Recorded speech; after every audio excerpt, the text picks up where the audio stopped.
মেহেরপুর মৎস্য বীজ খামার জেলার মাছ চাষিদের রেণু পোনার চাহিদা মেটাতে ১৯৬২ সালে সরকারিভাবে প্রতিষ্ঠা করা হয়। অথচ পুকুরে পানি না থাকা ও পানিতে অতিরিক্ত আয়রনের কারণে রেণু উৎপাদনে যেতে পারেনি খামারটি। কিন্তু এবার দীর্ঘ ৫৭ বছরের রেকর্ড ভাঙল।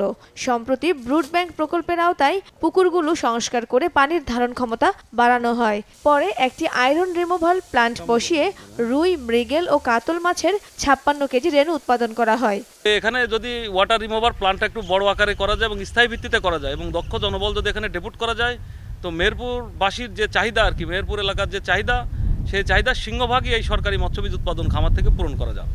রেণুর উৎপাদন বাড়ানোর জন্য দক্ষ জনবল ও আধুনিক আয়রন রিমুভাল প্ল্যান্টের জন্য কর্তৃপক্ষের কাছে আবেদন করা হয়েছে বলে জানিয়েছেন জেলা মৎস্য কর্মকর্তা।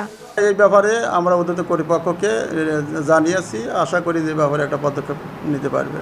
জেলায় পর্যাপ্ত হ্যাচারি না থাকায় রেণু সংগ্রহের জন্য ঝিনাইদহ, ময়মনসিংহ, কুষ্টিয়া, বগুড়া সহ দেশের বিভিন্ন জেলায় যেতে হয় মাছ চাষিদের। এখন এ খামারে রেণু উৎপাদন হয় খুশি তারা। যশোর থেকে রেণু নিয়ে আসতাম, রেণু নিয়ে আসার পর অনেক রিস্ক থাকতো, তাতে আপনার রেণু মারা যেত, প্যাকেটে অক্সিজেন ফেল করতো। 1 কেজি রেণু আনার জন্য দেখা যাচ্ছে ৩,০০০ টাকা গাড়ি ভাড়া দিলে কোরচাঁদপুরে। এগুলো যদি আমরা মেহেরপুর থেকে বসে পাই তবে আমাদের খরচটা কম, আর খরচ কম হলে তো বুঝতেই পারছেন আমাদের মাছ চাষিরা এমনিতেই উপকৃত হবে। জেলায় সবচাইতে বেশি চাষ হয় মনোসেক্স, তেলাপিয়া ও পাঙাশের। তাই সরকারিভাবে এসব রেণু উৎপাদনের দাবি মাছ চাষিদের। মাছরাঙা নিউজ ডেস্ক।